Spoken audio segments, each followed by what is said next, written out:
Bhavel from Phone Tactics, and today I will tell you the reasons to not buy Galaxy S7 and S7 Edge. So first is it's a very pricey device. It costs from 50 to 57,000 rupees. So if you can afford it, then you can buy. But eagerly speaking, it's a very pricey device.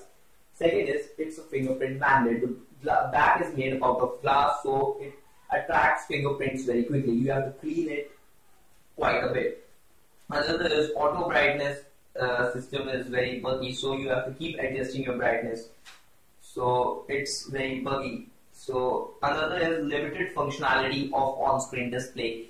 They have given on-screen display functionality, but it is only compatible with the Samsung apps. Like it is not compatible with Google apps like Gmail. So limited functionality of on-screen display.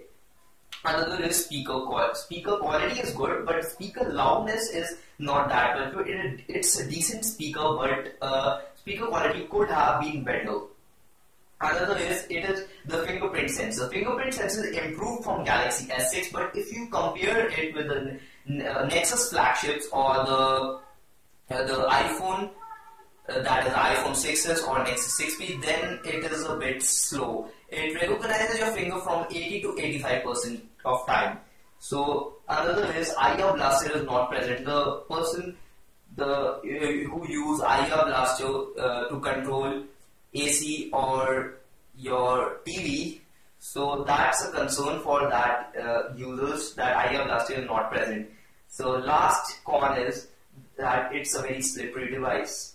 So it slips out of your hand. Some users broke their S7 and S7 Edge because it slips from your hand very quickly.